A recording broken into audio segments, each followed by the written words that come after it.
Hello, and welcome everyone to the XR News Medical and Health Edition. We meet live here and engage on the first Wednesday of each month with replays available on YouTube.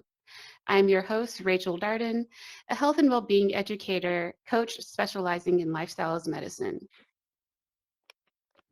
Next slide.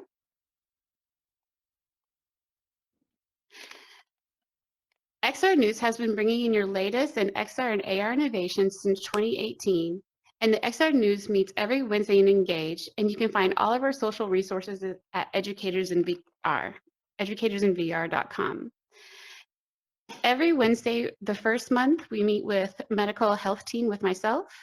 On the second Wednesday of the month, we meet with Florell, Steph, and Karen, talk about the latest news and updates. On the third week, we speak with our innovations team with Tom Furness and crew. And then on the fourth Wednesday of the month, we have Laurel, Steph, and Karen back out with the latest news. Here's our latest socials. You can find us on YouTube, Facebook, of course on our Discord, Blue Sky, and LinkedIn. And always, everything is located on our website, Educators in VR.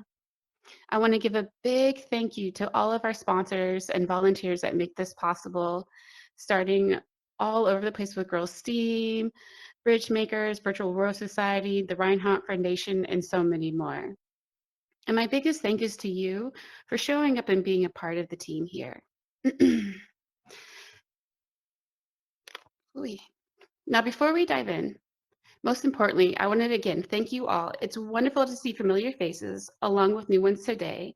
This show is created for you, so feel free to raise your hand and join the conversation at any point in time. We'll also have time for a dedicated Q&A at the end, and I will invite you to stay after the session to connect. And joining me today is Peter Oykhman, CEO of PsyTechVR, a platform that's using VR exposure therapy for mental health. Together, we're going to explore on how immersive evidence-based tools are supporting people in managing PTSD, anxiety, and more, with modules that even tackle challenges like cyberbullying through powerful experiential learning. Peter, thank you so much for being here with us today. You have such a unique path into this space. Can you share your background in logistics and AI? Share the development led you into creating immersive tools for mental health? I started my IT experience around 1987, 88. So long time ago. And technology is very exciting, and I've done all kinds of stuff in my life, starting from punch cards and 3-inch floppies and mainframes. And around 2000, I started a company. We're doing stuff in logistics, but after about 20 years, it got really boring because by that time I pretty much learned everything you could about logistics. So I started looking at new technologies, and VR was very fascinating. And that was around 2019, COVID, have nothing better to do. So that's essentially how we started. But it was very interesting experience in a sense that technology is great, but we're trying to find a use case, a good use case, and kind of a that would fit with virtual reality. And that's what I saw at that time. And it's still the case. How do you apply this? Where do you apply this to essentially build something that will be unique for virtual reality? So we looked at a few things, settled on a psychology I knew nothing about, just to be fair, and that's why it looked attractive. But we started doing this psychology and still doing it. I think it's a great application for virtual reality. I think it's unique. It cannot be replicated with anything else. And bigger picture is, I would say that in all our conversations with psychologists, psychiatrists, they do see the value of virtual reality for what they do with their patients. They do see the value, unique value in the virtual reality as a tool, and well, we'll see. We're still kind of early on, but I think it's pretty exciting. Yeah, I think what the product that you guys are offering, I think it is really exciting. And I find it really interesting that you're coming in through such a different lens than most people. So I see so much value in that. And I think the path that you're going, it's really fascinating. I'd love to hear how your skill path has shaped this. Now, can we look at the work itself that you're having in VR? PsyTechVR integrates protocols like CBT and EDVR. How does that look inside the VR experience? So it's fairly easy to explain. So a traditionally, psychologists, psychiatrists, social workers, if you're talking about exposure therapy, they're doing this mental exposure. So they're asking you to imagine things. Like you got some triggers. It could be, spiders or snakes or, whatever it is. And then psychologists will ask you to imagine this, and there are inherent problems with that. First of all, psychologists have no idea what you're imagining, and if you're imagining anything. Second problem is, sometimes, you cannot really control what you're imagining to the degree. And probably the biggest obstacle there is, if you're talking about exposure therapy, that is what you're actually been trying to avoid your whole life. So if you're afraid of spiders, you're essentially trying to avoid spiders, right? And then your therapist is telling you like, oh, imagine this spider. Well, kind of it's very, it's not very intuitive. And, somebody can imagine this, somebody cannot. So what we do is we provide this gradual exposure. Essentially, we could show you, small spider, bigger spider, bigger spider, 6 degrees of freedom. You could come closer, further.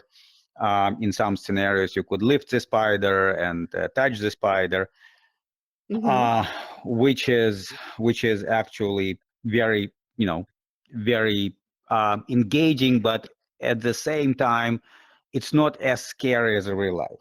And then on the other hand, we offer a mental wellness where, you could go to some, nice sites and meditate there, or, breathe, doing some breathing exercise, or do a body relaxation in virtual reality, which we actually, this is a funny part.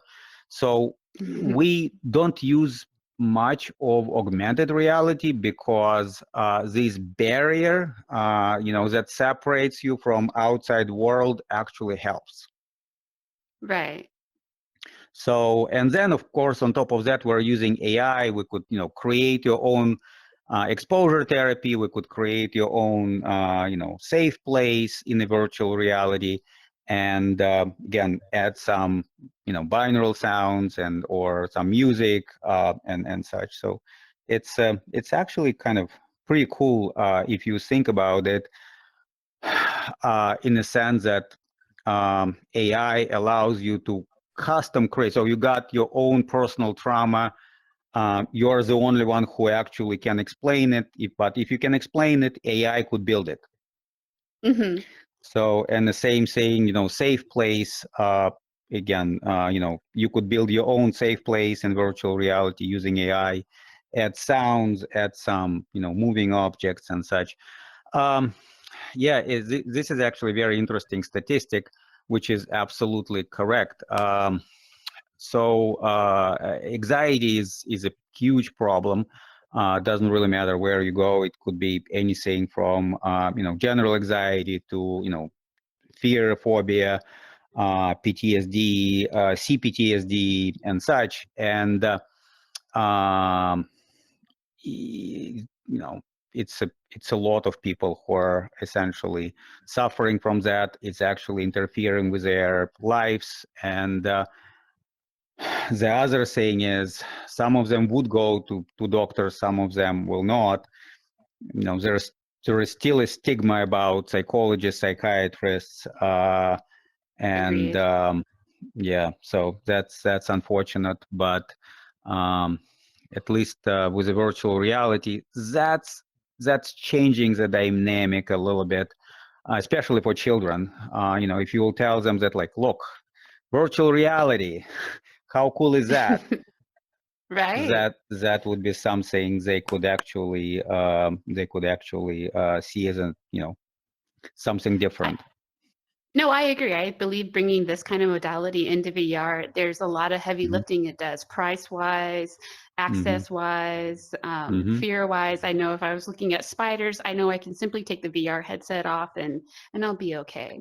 So thank you so much for painting that picture. It really helps people imagine. So in October, this is the beginning of Cyberbullying Month.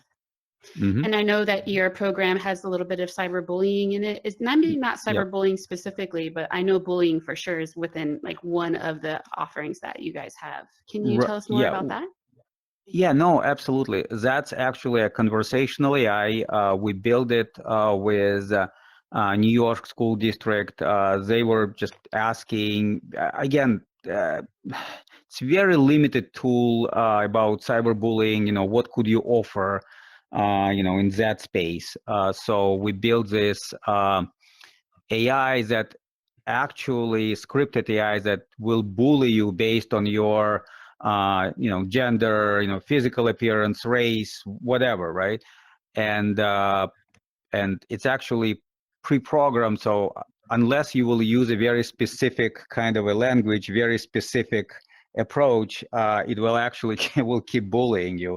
Again, it's not going to be like really, really rude, but it will bully you for sure. Yeah, I can see how that's such a sensitive subject, and to be able to bring safety into it is always top of the mind. So, well, it's a training tool. Go ahead. Right. No. I'm just saying that it's a great training tool. So in most of this, time, what we're talking about doesn't really matter. Exposure therapy or cyberbullying, it allows you to train in a safe environment. So exactly. that's the biggest thing, that it's a training in a safe environment. Worst case scenario, you don't like it, take it off and you're done. No, so, I completely agree. I personally, I lead sessions for meditation and yoga and mindfulness. And I always tell people, if you're not in the mood, come in. And if you don't want to stay, you're always welcome to leave. And 90% of the time they end up staying, and they're like, thank you so much, because you broke down that barrier of having to physically be there, or knowing that any point in time I could just simply take my headset off, take a breather, or even come back into the experience. So no, I think that's wonderful.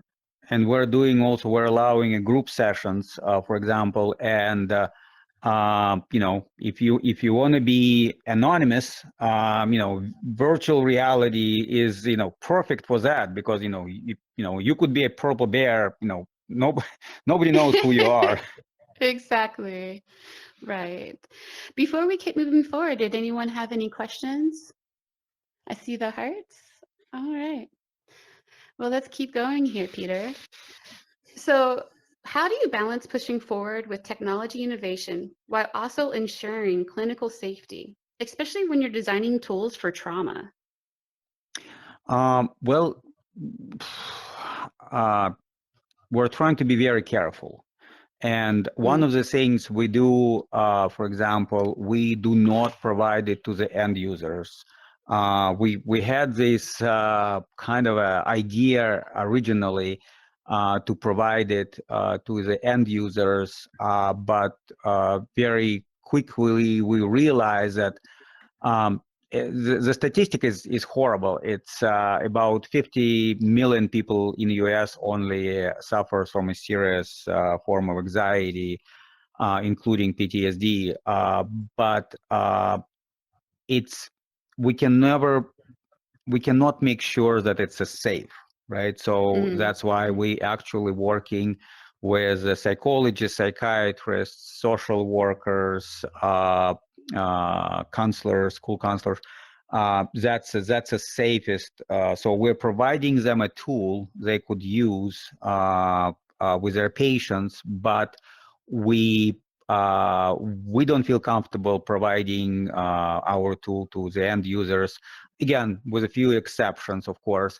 And strangely enough, that completely in a general guideline for FDA guideline, and we actually worked with some consulting group who gave us actually what to do, what not to do.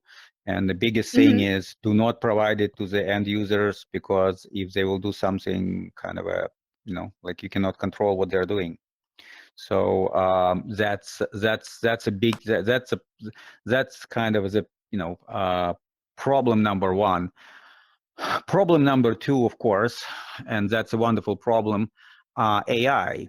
So even with the clinicians, we're providing this tool for clinicians, where despite the fact that we could create right now this 360 image in about 30 seconds, in a kind of probably like about 4 or 5 weeks, we'll be able to create a virtual world in about 45 seconds.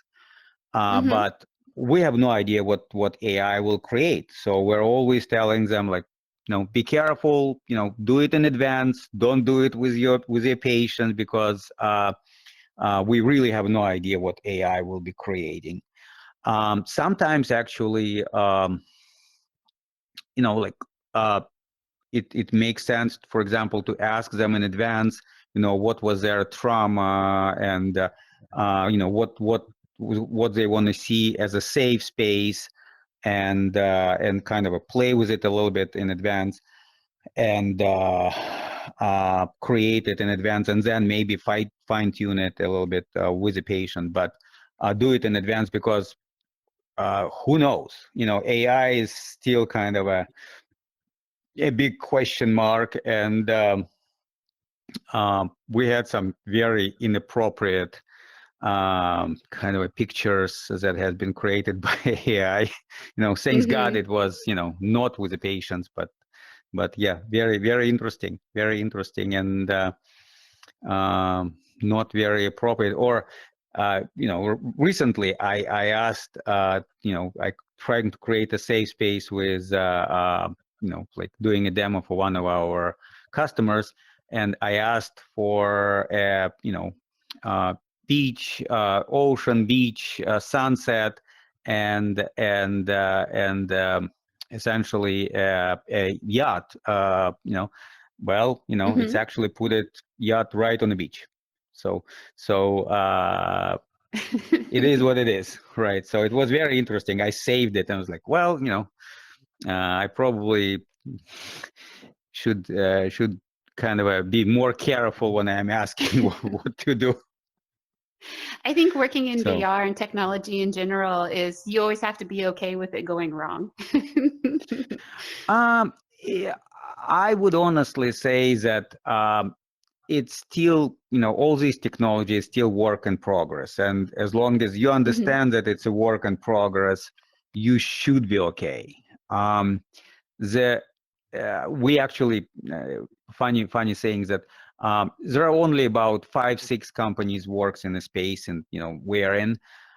It was actually more who started earlier. I know that some companies started around 2015, 16, when just Oculus just came out, and a lot of them died because they were too early, too early to the space.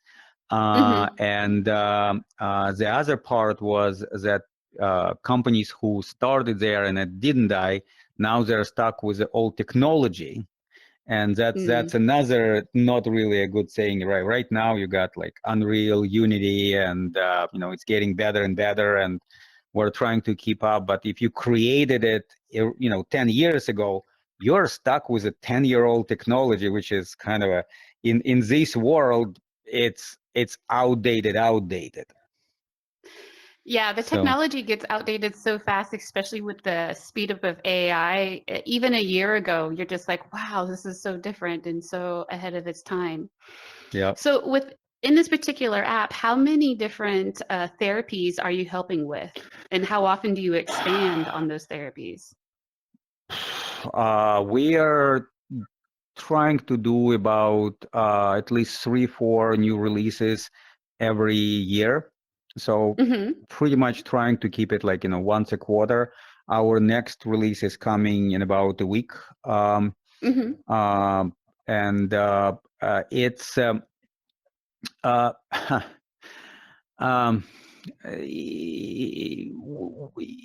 we're right now, we started with about 20 most common, phobias, right?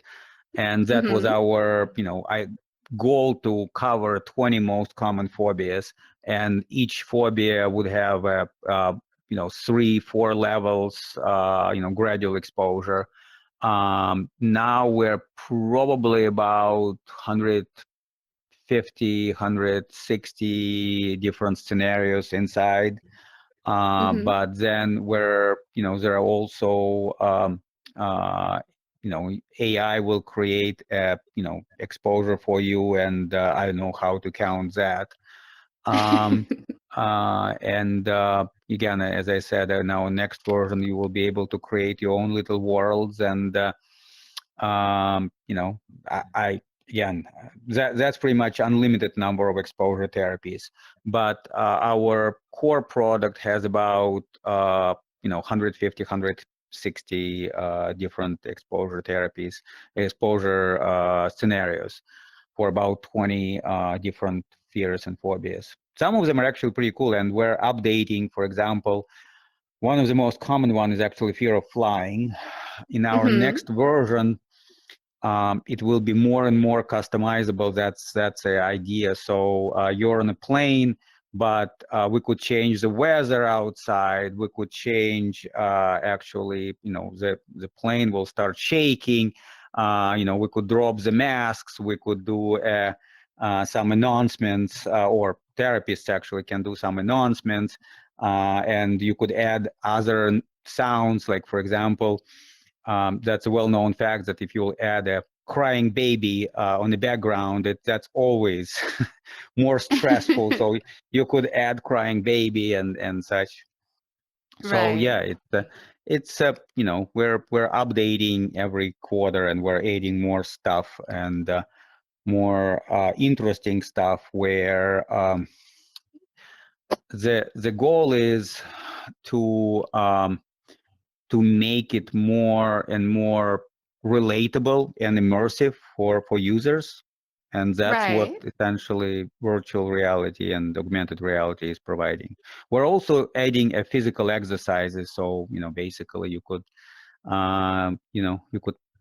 do some physical exercises with some avatars. Oh, no, that's great. That's actually mostly for depression, because doctors, clinicians, there typically would prescribe physical activities for depression, and that's actually what we do. We're adding these physical activities for people with depression. No, that's great. And that's leading up to my next question here. So what does the future of the accessibility, scalable mental health care look like from your perspective, especially as XR and AR continue to evolve so rapidly?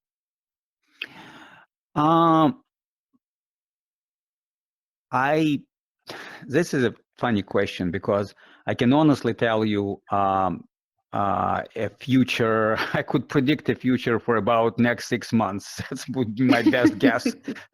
After that, Yeah. I really cannot, and I don't think anybody really can. So I think a few things will supposed to happen or should happen. First and foremost, from what I've seen, these VR, AR headsets form factor should get smaller. And it will get smaller. Again, as I said, I went to AWE. There are like 5 or 6 companies who are actually about to produce a much smaller headsets, and I think much more comfortable. Smaller means more comfortable. You could wear it longer. The quality is better. And that would be a kind of a big factor. The other part is all these engines like Unreal engines, quality and Avatar. We started, for example, with anti-bullying. We created this avatar, which was actually, that's the first avatar we created. Super painful. And we keep forgetting stuff. For example, we create an avatar, it didn't look real. One of the things what we discovered that it didn't look real because it wasn't blinking. So, and we're so used to blinking that that actually so like you really have no idea, honestly, that blinking making such a big difference, and it actually it does. And now Unreal Engine with MetaHumans is getting better and better, and it's more and more natural, more and more real, and Unity is the same way. So it's that's sort of a part of the deal. And of course, you cannot avoid AI. I mean, no. we started. We introduced this AI world. 360 pictures probably about over a year ago, and it was such a big thing. Now we're like, kind of, nah, not really. We're adding some moving objects into the 360 pictures and moving to actually creating a virtual worlds. And you're like, probably virtual world will be better, but it's again, in 4 weeks we probably will have a virtual worlds, which I think is super cool. And that would make a difference, but we'll try. It's actually, we have to give it to our customers, to our psychologists, psychiatrists, and let's see what they can do with it, because we think it's cool from an IT point, from technology. It's pretty cool if you can create a virtual world and then move around this virtual world, add some objects there. But we'll see what our customers will say. Right. Peter, I really loved how passionate you are about this. What keeps you inspired to continue on with this work, and what's the most exciting thing that you see happening next?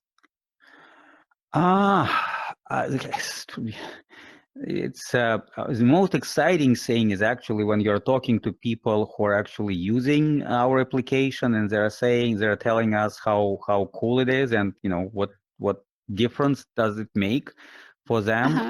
And that's probably the most exciting. Again, kind of like, I'm honestly speaking 60 years old, and all of a sudden I started, we started this company with my partner about 4 years ago, 5 years ago, and all of a sudden I got involved in psychology, psychiatry, kind of. But frankly speaking, it's not really a psychology, psychiatry, and kind of funny that by now I know way more about psychology and psychiatry than I ever wanted to know. But it's all about customers. So if you are building a product that actually helps, if you are building the product that actually people are using, that's what's making a big difference. One part of the issue is actually your traditional channels, for example, colleges, universities, professional associations, they're still behind. They're still not talking about virtual reality, augmented reality. They, like if in nothing else, like I try to talk to American Psychology Association, they're, basically pretending that this doesn't exist. And it's kind of funny and sad at the same way. Yeah, that's a part of the overall picture that we essentially have to, we have to educate people. We have to explain to them that that's an option. That's a possibility. This is actually a good option. This is a better option than they have, now. And it's not, it's not threatening option. It's not going to replace them.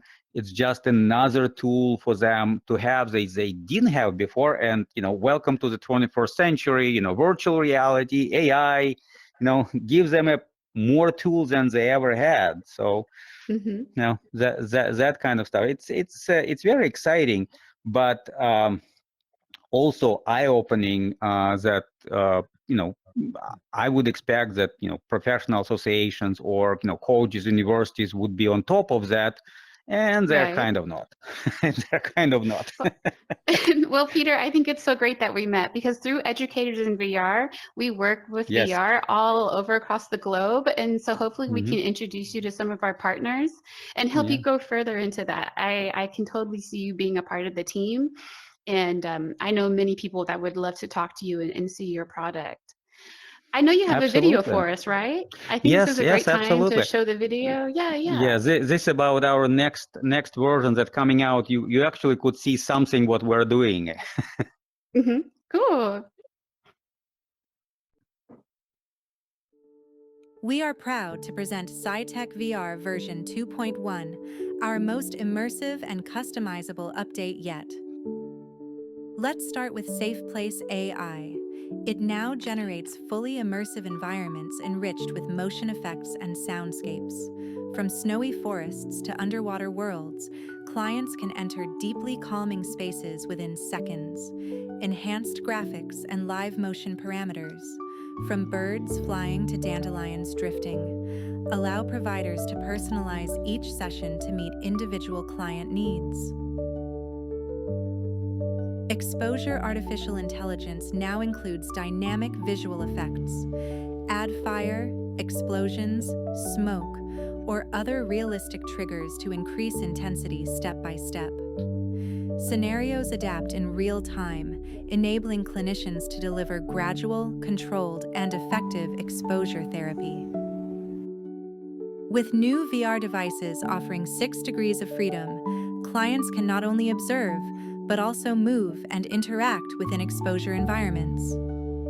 Therapists guide the scene from the laptop, and when clients are ready, they take the controllers to explore safely, opening a door, touching a sink, or picking up objects, all within a secure virtual environment. Our new customizable flying phobia scenario gives clinicians complete control, from seats and weather conditions to turbulence, oxygen masks, and cabin announcements. Unlike static programs that lock settings before launch, PsyTechVR allows real-time adjustments with zero latency during the exposure itself. We are introducing the new AI sound feature, which can add any sound trigger as another layer of immersion. Whether it's crying babies, fireworks, or nausea cues, therapists can now introduce precise auditory stressors, fully adjustable to support gradual exposure control in therapy sessions. PsyTechVR introduces hyper-realistic 3D nature walks, filmed with professional stereoscopic cameras, Unlike flat 360-degree video, these immersive 3D environments deliver true depth and presence, helping clients ground themselves in calming natural landscapes. A powerful tool for relaxation, mindfulness, and stress reduction practices. With more than other 20 new features, PsyTechVR new version sets a new standard for immersive VR therapy, because your practice deserves the best. We know many mental health providers using other competitors face challenges with outdated software, lack of technical support, and even growing pricing. That's why PsyTechVR offers a flexible migration program. Join the growing number of providers who have already made the switch and discovered a more affordable, modern, and effective solution. Scan the QR code to learn more and schedule a demo with our VR experts team.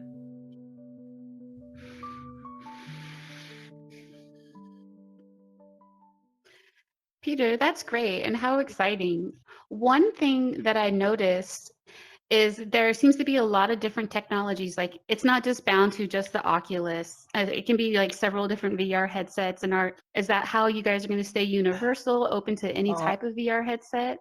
Yes, absolutely. We pretty much support Meta, Pico, HTC. We don't do actually Apple Vision Pro for one simple reason. Our customers basically they're having issues with a price tag. So it's like, why bother if nobody is going to use it? But in terms of it, all these standard headsets, we support a variety of headsets, and again, you wanna buy it, go to Amazon and buy it, go for it. I recently tried, to my total surprise, Pico 4 Ultra, and that's a really good headset. I mean, higher price tag.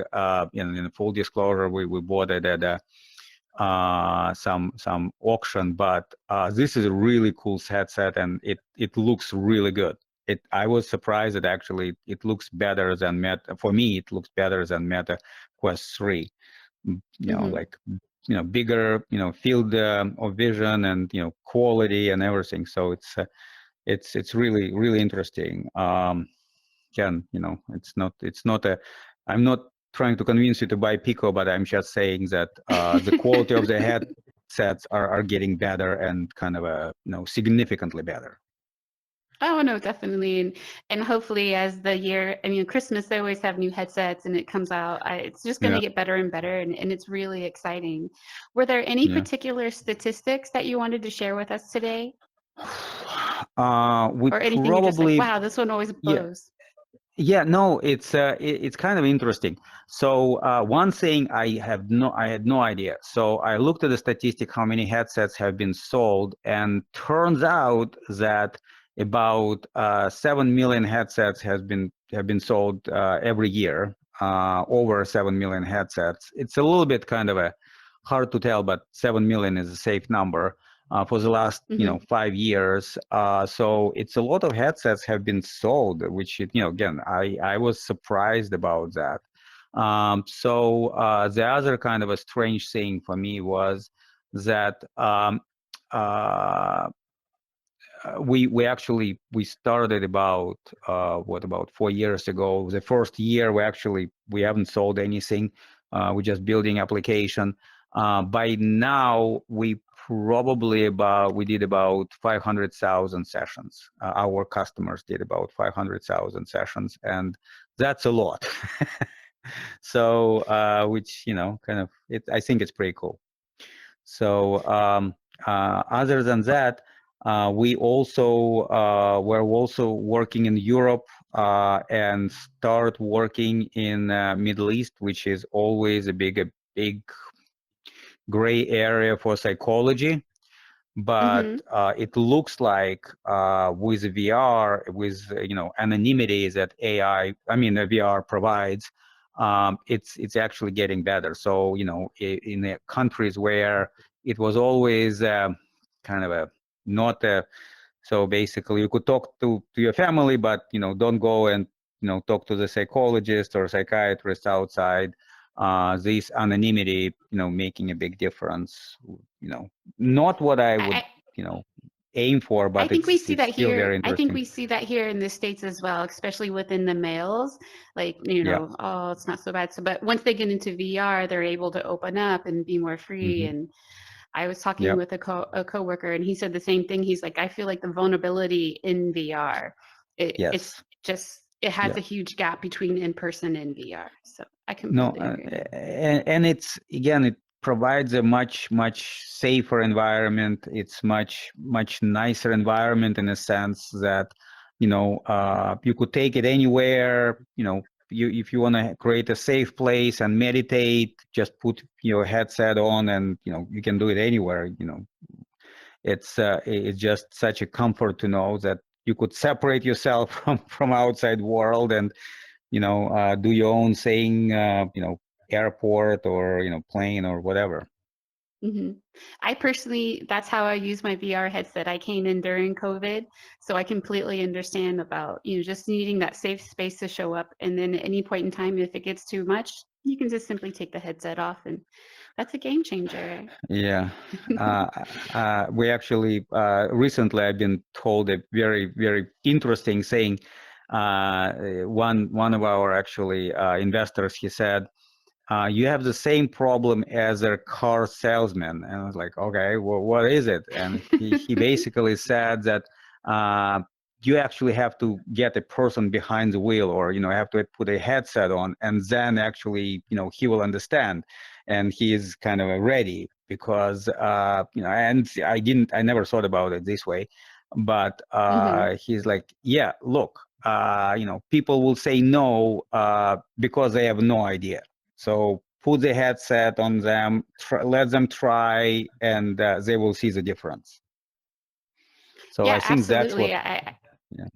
Go ahead. No, that's what will make the difference. That if more people will try it, more people will understand, why. Yeah, absolutely. Dealing with that why in VR, I think has been like a big hurdle for a lot of the industry overall. But once you get them into the headset and they have just a little bit of comfort, everyone becomes addicted. Pretty much. Yeah. Well, thank you, Peter. That's inspiring. And I know our audience will have more questions. So let's open it up and invite anyone we'd like to join the conversation. All you have to do is unmute yourself. All right. I have a question to get started. All right. So you mentioned about the AI going dark, and I was curious which AI you were using and what kind of guardrails are you and challenges that you're finding to make sure that the patients that are the people that are using this are protected, and is that customizable to control those guardrails by the user? So yes, no, I don't know what to tell you. So right now we're using 4 different AIs, some of them out of the box, like 11 labs to create the sounds and such. Some of them are more proprietary AIs. Conversational AI is basically ChatGPT scripted. So it's really kind of a combination of multiple things. Guardrails, to the degree you could put any guardrails, and I can, if it's a public AI and somebody wants to break a public AI, you will get absolutely unpredictable results. So if it's local AI, you got much more control over that. But again, if it's like millions of people, like ChatGPT are accessing that, then no. I mean, any guardrails you could build, nothing is going to work. That's why we're providing it as a tool for clinicians, and we're recommending that they would prepare for their sessions. They will do something before the session to make sure that you're not going to get, and that's a real example. Some of our clinicians try to create a Gaza, and he had a cow in the middle of Gaza for no apparent reasons. So I don't know how to answer that, and that's not the most scary kind of example of what happened. So do it in advance. Give it to actually clinicians who will prepare their sessions, who would save their kind of pictures and sounds in advance, and then use it, because just to run wild with AI, not recommended. Doesn't really matter what kind of guardrails. You got more control with your local AI, but still you have no idea. Mm.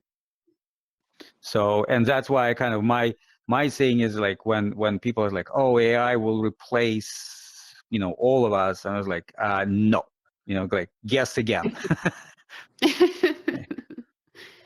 I have a No, question. it's just such a great, wonderful tool. Yeah, Steph, what you got? Do you have a directory of the clinicians that are using your software now for We patients do. that might be looking for it? Yes, we do have a directory. Yes, I mean, it's not a public directory, but we pretty much have a clinician in every state. And we'll be happy to give you a name of a clinician in your state. So if someone who is watching this on YouTube and wants to find one of those clinicians, they would have to contact you? Email us. Yes, we Okay. actually, it's a kind of work in progress where we're actually preparing the directory, and we've been asked more than once to actually publish it, but it's a little bit more delicate issue, despite the fact it's only 5 companies on the market. so I can so it's understand. yeah, basically you're sharing your client base. It's a little bit not the most I'm not really comfortable with that, but send us a request. We'll give you a name of the clinician in your state. Can we put that in the The Discord? info for the video? Yeah, so it's really easy to find us. It's send us an email, info@PsyTechVR.com, or go to our website. We got a form. You could Gotcha. send us a request, and we'll give you a clinician in your state. It's not only, and here is where it's getting interesting. It's not only a clinician in your state, but it's also an issue, because some of them would specialize on, specific, fear of flying, or, some of them will specialize on PTSD, or some of them will specialize on CPTSD and such. So some of them will specialize on a general anxiety, not always the same people. So it's a matter of just finding a referral to the right one, whether it's a particular state or not. True. Yeah. So it's Gotcha. again, send us a request, and we'll find you, the most suitable person.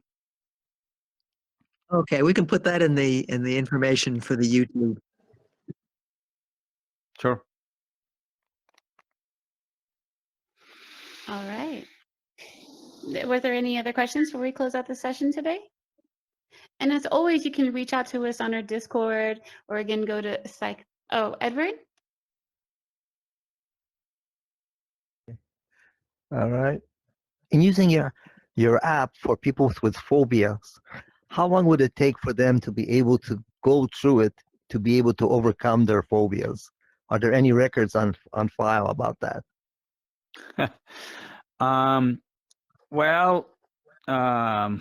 Let's start with a statistic. If you'll go to a Google Scholar, you could find about 200,000 articles written on the subject of virtual reality exposure therapy. And if you want to, kind of read some of them, they will tell you that it's more effective than a traditional imaginary exposure. On the other hand, I can honestly tell you that it depends on so many different things. I can honestly tell you that people who are essentially sending us requests, they're using us as a last resort because they tried everything else and it didn't work. So that's kind of a harder kind of a cases. So not always. I mean, our most about a year ago, we have a person from England actually who had a fear of heights, and it was really bad. So he could, he had like a 3 steps in their home, and he had issues with going 3 steps up. In about 4 weeks, we have our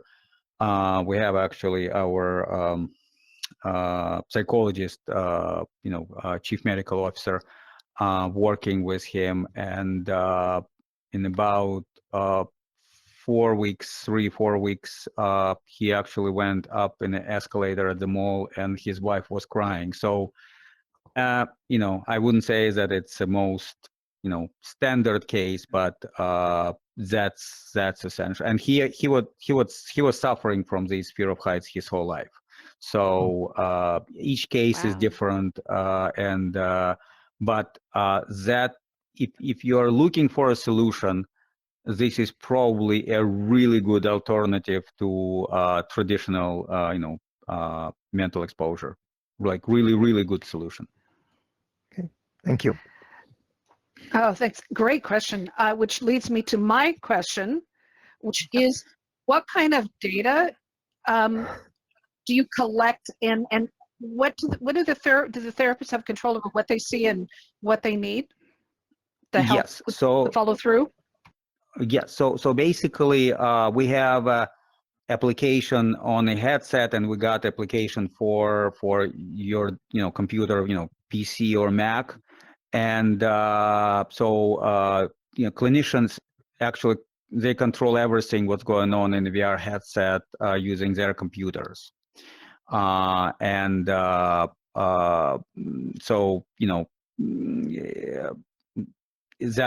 a benefit that it's very much controlled environment. If when people are ready, you could essentially let them do their own things, but initial stage is clinician is showing them the picture and just walking them around the picture and making them comfortable, and then actually you could go and do yourself.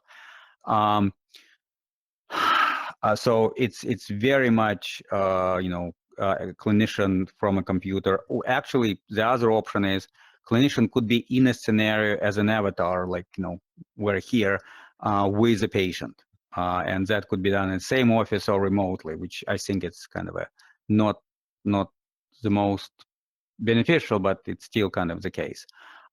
So we got the multiple options. Controlled environment, not so much. It depends on the protocol clinicians are using.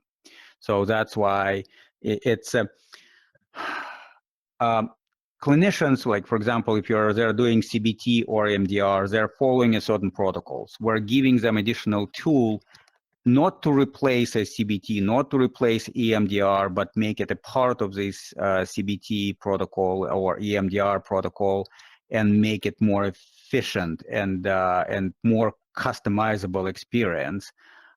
So that's an idea, if it makes sense. No, I think that makes a lot of sense. And Dot, did you have a question for us?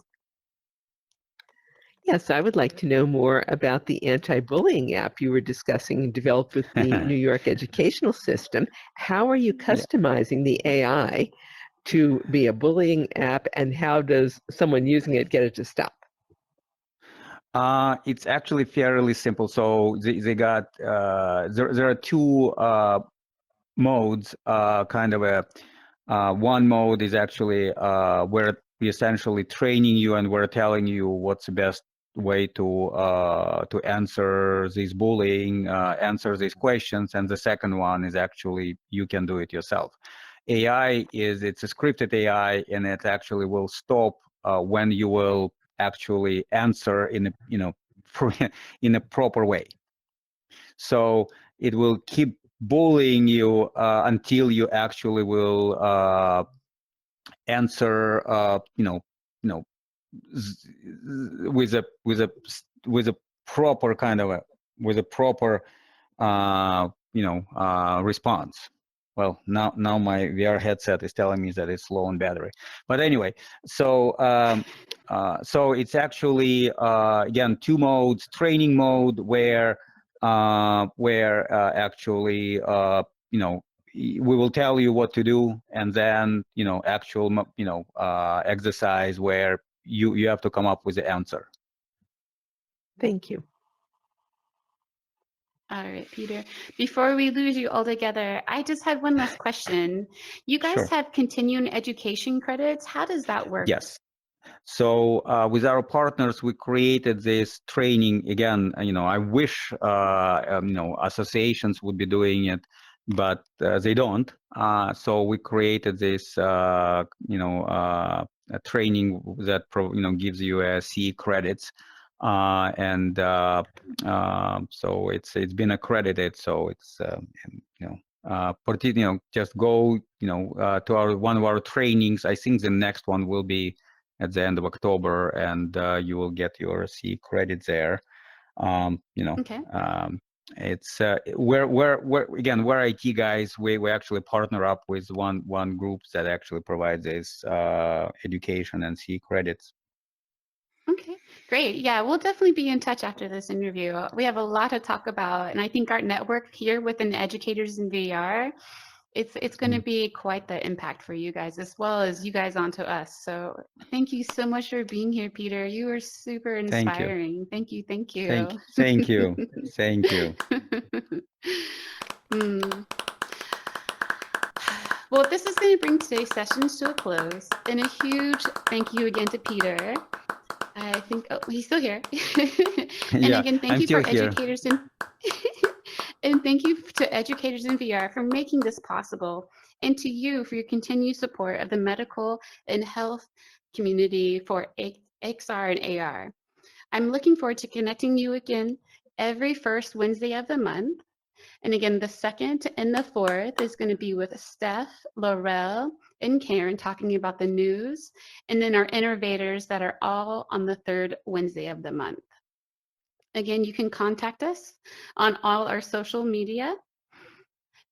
And then next Wednesday, at the beginning of the month, we're going to have Kristen. She is going to be speaking about inclusive gaming and how she's a community advocate. She's been in this role for about 5 or 6 years, and she has a lot of valuable insight about how VR and community is such a great space to build. Next slide. And again, the Innovation Spotlight. This is going to be the 3rd Wednesday of every single month. They always bring something new and fancy. They blow my mind every single time, and they always surprise us. We never know ahead of time. Next slide. And again, thank you to everybody that allows this newscast to be here, to all our volunteers, to all of our hosts, and to each and every one of you that continuously show up, ask questions, and stay curious. For you are the reason that we make this happen. And thank you so much again for sharing your time with us. And if you want to catch up with us, again, we are on YouTube, Facebook, Discord, LinkedIn, educatorsinvr.com. And if you need to, just go ahead and reach out to me or to Laurel or any of the staff directly. We'll always point you in the right direction. And we're all about making connections here. So I I want to highly tell you to go ahead and connect with each other and see how you guys can connect and work and network going forward. Again, thank you to all of our sponsors that help us throughout the program, the Girls STEAM Institute, the Reinhardt Institute, Virtual World Society, and so many more. And if you would like to be a supporter of our group, please contact Educators in VR.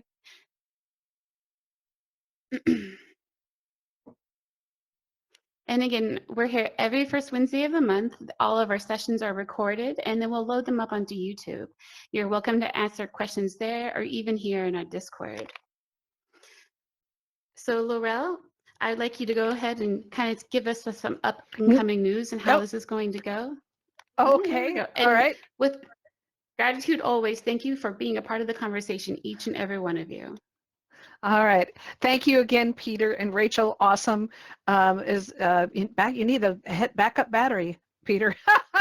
I want to remind everyone that we have this is Cyberbullying Month. This is October 1st.